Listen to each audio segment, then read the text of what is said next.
The Call of the Wild by Jack London is a book about the Klondike Gold Rush. Set during the time of the Klondike Gold Rush, most of the book takes place in Yukon Territory, northwest of Canada. It does begin down in California.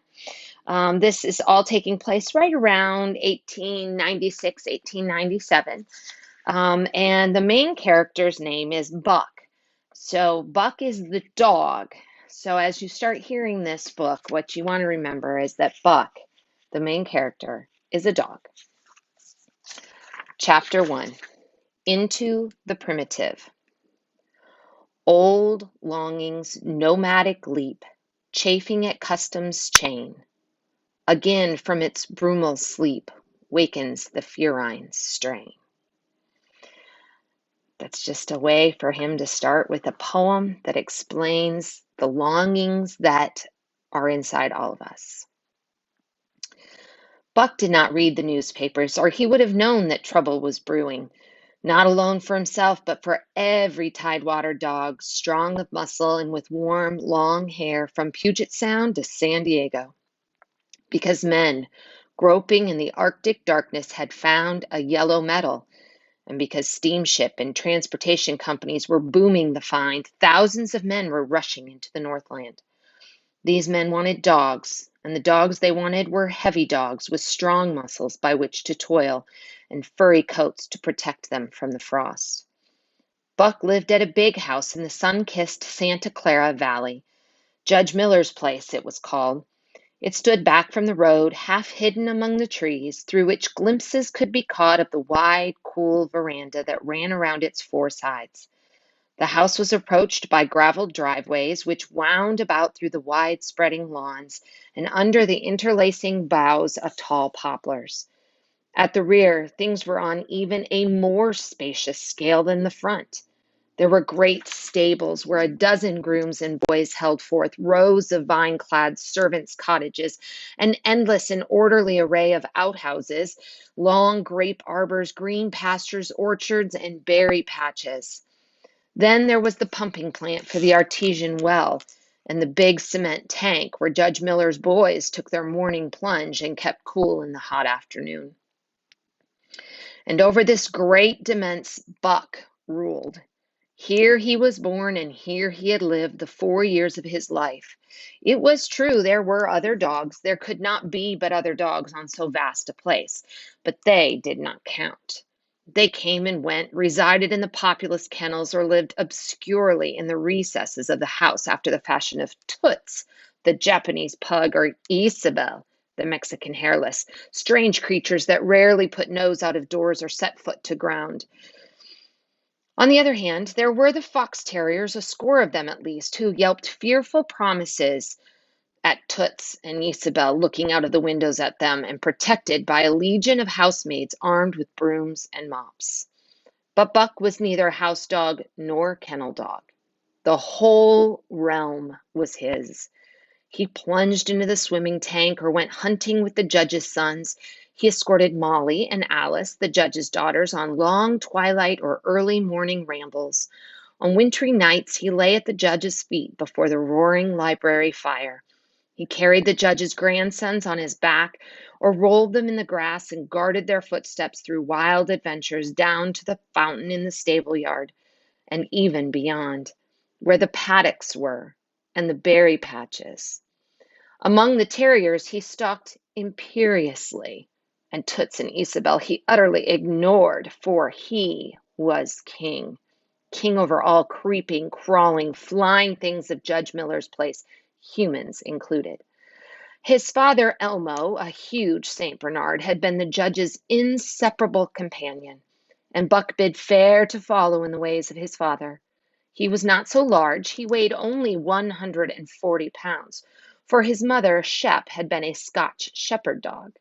Nevertheless, 140 pounds, to which was added the dignity that comes of good living and universal respect, enabled him to carry himself in right royal fashion.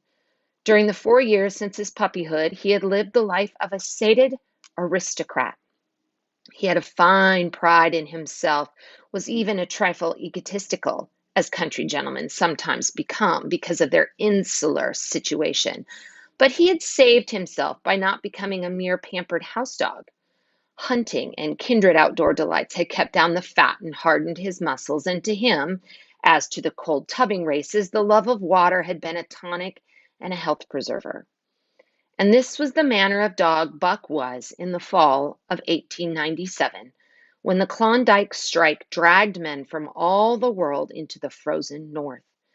But Buck did not read the newspapers, and he did not know that Manuel, one of the gardener's helpers, was an undesirable acquaintance. Manuel had one besetting sin. He loved to play Chinese lottery. Also, in his gambling, he had one besetting weakness: faith in a system, and this made his damnation certain. For to play a system requires money, while the wages of a gardener's helper do not lap over the needs of a wife and numerous progeny. The judge was at a meeting of the Raisin Growers Association, and the boys were busy organizing an athletic club on the memorable night of Manuel's treachery. No one saw him and Buck go off through the orchard on what Buck imagined was merely a stroll. And with the exception of a solitary man, no one saw them arrive at the little flag station known as College Park. This man talked with Manuel, and money chinked between them. "You might wrap up the goods before you deliver 'em," the stranger said gruffly, and Manuel doubled a piece of stout rope around Buck's neck under the collar. "Twist it and you'll choke him plenty," said Manuel, and the stranger grunted a ready affirmative. Buck had accepted the rope with quiet dignity. To be sure, it was an unwanted performance, but he had learned to trust in men he knew and to give them credit for a wisdom that outreached his own. But when the ends of the rope were placed in the stranger's hands, he growled menacingly. He had merely intimated his displeasure, in his pride believing that to intimate was to command. But to his surprise, the rope tightened around his neck, shutting off his breath. In quick rage, he sprang at the man, who met him halfway, grappled him close by the throat, and with a deft twist, threw him over on his back. Then the rope tightened mercilessly, while Buck struggled in a fury, his tongue lolling out of his mouth and his great chest panting futilely. Never in all his life had he been so vilely treated, and never in all his life had he been so angry. But his strength ebbed, his eyes glazed, and he knew nothing when the train was flagged and the two men threw him into the baggage car. The next he knew, he was dimly aware that his tongue was hurting and that he was being jolted along in some kind of conveyance. The hoarse shriek of a locomotive whistling a crossing told him where he was. He had traveled too often with the judge not to know the sensation of riding in a baggage car. He opened his eyes, and into them came the unbridled anger of a kidnapped king. The man sprang for his throat, but Buck was too quick for him. His jaws closed on the hand, nor did they relax till his senses were choked out of him once more. "Yup, has fits," the man said, hiding his mangled hand from the baggageman, who had been attracted by the sound of the struggle. "I'm taking him up for the boss to Frisco. A crack dog doctor there thinks that he can cure him." Concerning that night's ride, the man spoke most eloquently for himself in a little shed back of a saloon on the San Francisco waterfront. "All I get is 50 for it," he grumbled, "and I wouldn't do it for 1,000, cold cash." His hand was wrapped in a bloody handkerchief, and the right trouser leg was ripped from knee to ankle. "How much did the other mug get?" the saloon keeper demanded. 100, was the reply. "Wouldn't take a sou less, so help me." "That makes 150, the saloon keeper calculated, "and he's worth it, or I'm a squarehead." The kidnapper undid the bloody wrappings and looked at his lacerated hand. "If I don't get the hydrophobia, it'll be because you was born to hang," laughed the saloon keeper. "Here, lend me a hand before you pull your freight," he added. Dazed, suffering intolerable pain from throat and tongue, with the life half throttled out of him, Buck attempted to face his tormentors. But he was thrown down and choked repeatedly till they succeeded in filing the heavy brass collar off his neck. Then the rope was removed, and he was flung into a cage-like crate. There he lay for the remainder of the weary night, nursing his wrath and wounded pride. He could not understand what it all meant. What did they want with him, these strange men? Why were they keeping him pent up in this narrow crate? He did not know why, but he felt oppressed by the vague sense of impending calamity. Several times during the night, he sprang to his feet when the shed door rattled open, expecting to see the judge or the boys at least. But each time it was the bulging face of the saloon keeper that peered in at him by the sickly light of a tallow candle. And each time the joyful bark that trembled in Buck's throat was twisted into a savage growl. But the saloon keeper let him alone, and in the morning 4 men entered and picked up the crate. More tormentors, Buck decided, for they were evil-looking creatures, ragged and unkempt, and he stormed and raged at them through the bars. They only laughed and poked sticks at him, which he promptly assailed with his teeth till he realized that that was what they wanted, whereupon he lay down sullenly and allowed the crate to be lifted into a wagon. Then he and the crate in which he was imprisoned began a passage through many hands. Clerks in the express office took charge of him. He was carted about in another wagon. A truck carried him with an assortment of boxes and parcels upon a ferry steamer. He was trucked off the steamer into a great railway depot, and finally he was deposited in an express car. For 2 days and nights his express car was dragged along at the tail of shrieking locomotives. And for 2 days and nights Buck neither ate nor drank. In his anger, he had met the first advances of the express messengers with growls, and they had retaliated by teasing him. When he flung himself against the bars, quivering and frothing, they laughed at him and taunted him. They growled and barked like detestable dogs, mewed and flapped their arms and crowed. It was all very silly, he knew, but therefore the more outrage to his dignity, and his anger waxed and waxed. He did not mind the hunger so much, but the lack of water caused him severe suffering and fanned his wrath to fever pitch. For that matter, high-strung and finely sensitive, the ill treatment had flung him into a fever, which was fled by the inflammation of his parched and swollen throat and tongue. He was glad for one thing: the rope was off. That had given them an unfair advantage, but now that it was off, he would show them. They would never get another rope around his neck. Upon that he was resolved. For 2 days and nights he neither ate nor drank, and during those 2 days and nights of torment he accumulated a fund of wrath that boded ill for whoever first fell foul of him. His eyes turned bloodshot, and he was metamorphosed into a raging fiend. So changed was he that the judge himself would not have recognized him, and the express messengers breathed with relief when they bundled him off the train at Seattle. 4 men gingerly carried the crate from the wagon into a small, high-walled backyard. A stout man with a red sweater that sagged generously at the neck came out and signed the book for the driver. That was the man, Buck divined, the next tormentor, and he hurled himself savagely at the bars. The man smiled grimly and brought a hatchet and a club. "You ain't going to take him out now?" the driver asked. "Sure," the man replied, driving the hatchet into the crate for a pry.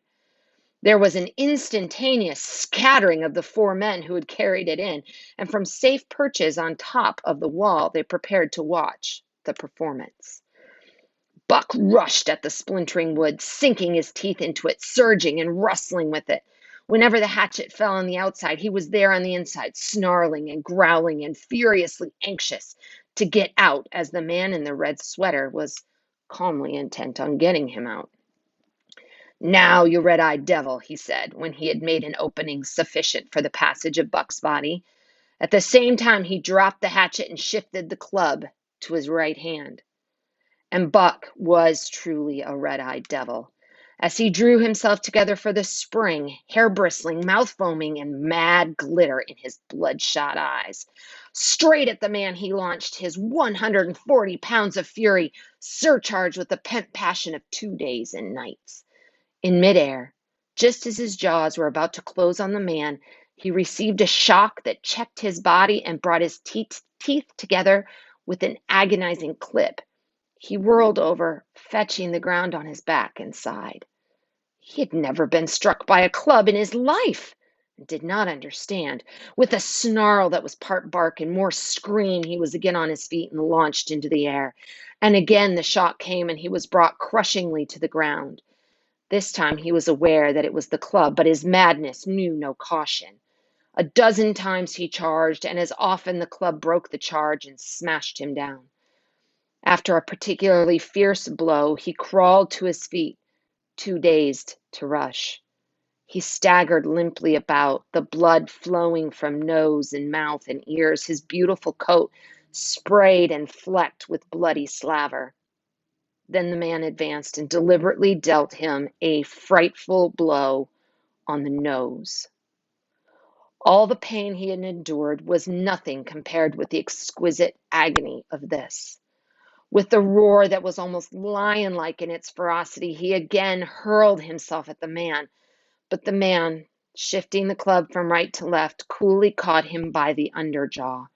At the same time wrenching downward and backward, Buck described a complete circle in the air and half of another, then crashed to the ground on his head and chest. For the last time he rushed. The man struck the shrewd blow he had purposely withheld for so long, and Buck crumpled up and went down, knocked utterly senseless. "He's no slouch at dog breaking, that's what I say," one of the men on the wall cried enthusiastically. "Druther break Caius's any day, and twice on Sundays," was the reply of the driver as he climbed on the wagon and started the horses. Buck's senses came back to him, but not his strength. He lay where he had fallen, and from there he watched the man in the red sweater. "Answers to the name of Buck," the man soliloquized, quoting from the saloon keeper's letter, which had announced the consignment of the crate and contents. "Well, Buck, my boy," he went on in a genial voice, "we've had our little ruction, and the best thing we can do is to let it go at that. You've learned your place, and I know mine.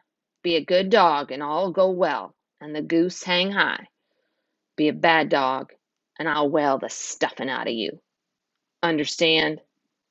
As he spoke, he fearlessly patted the head he had so mercilessly pounded, and though Buck's hair involuntarily bristled at the touch of the hand, he endured it without protest. When the man brought him water, he drank eagerly, and later bolted a generous meal of raw meat, chunk by chunk, from the man's hand. He was beaten, he knew that, but he was not broken. He saw, once for all, that he stood no chance against a man with a club. He had learned the lesson, and in all his afterlife he never forgot it. That was a revelation. It was his introduction to the reign of primitive law, and he met the introduction halfway.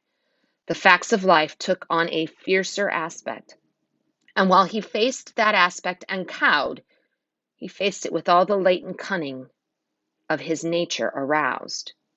As the days went by, other dogs came, in crates and at the ends of ropes, some docilely and some raging and roaring as he had come, and one and all, he watched them pass under the dominion of the man in the red sweater. Again and again, as he looked at each brutal performance, the lesson was driven home to Buck. A man with a club was a lawgiver, a master to be obeyed, though not necessarily conciliated. Of this last, Buck was never guilty, though he did see beaten dogs that fawned upon the man and wagged their tails and licked his hand.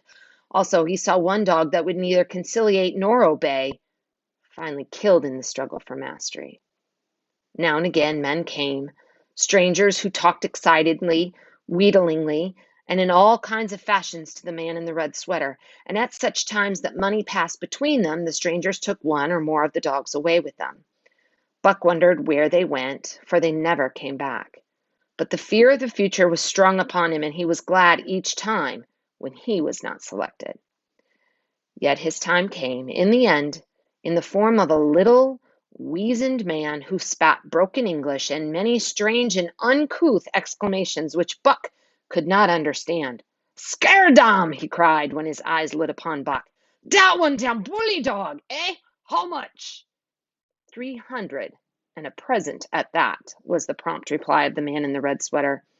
And seeing it's government money, you ain't got no kick coming, eh, Perot? Perot grinned. Considering that the price of dogs had been boomed skyward by the unwanted demand, it was not an unfair sum for so fine an animal. The Canadian government would be no loser, nor would its dispatches travel the slower. Perot knew dogs, and when he looked at Buck, he knew that he was 1 in 1,000. 1 in 10,000, he commented mentally. Buck saw money pass between them and was not surprised when Curly, a good-natured Newfoundland, and he were led away by the little weazened man. That was the last he saw of the man in the red sweater, and as Curly and he looked at receding Seattle from the deck of the Narwhal, it was the last he saw of the warm Southland. Curly and he were taken below by Perot and turned over to a black-faced giant called Francois. Perot was a French Canadian and swarthy. Francois was a French Canadian and twice as swarthy.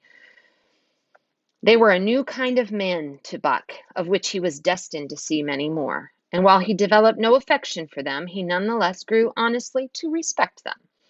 He speedily learned that Perot and Francois were fair men, calm and impartial in administering justice, and too wise in the way of dogs to be fooled by dogs. In the 'tween decks of the Narwhal, Buck and Curly joined 2 other dogs. One of them was a big, snow-white fellow from Spitzbergen who had been brought away by a whaling captain and who had later accompanied a geological survey into the Barrens. He was friendly in a treacherous sort of way, smiling into one's face the while he meditated some underhanded trick, as, for instance, when he stole from Buck's food at the first meal.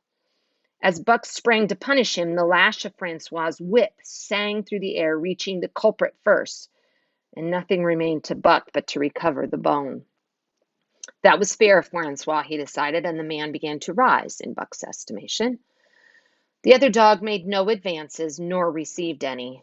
Also, he did not attempt to steal from the newcomers.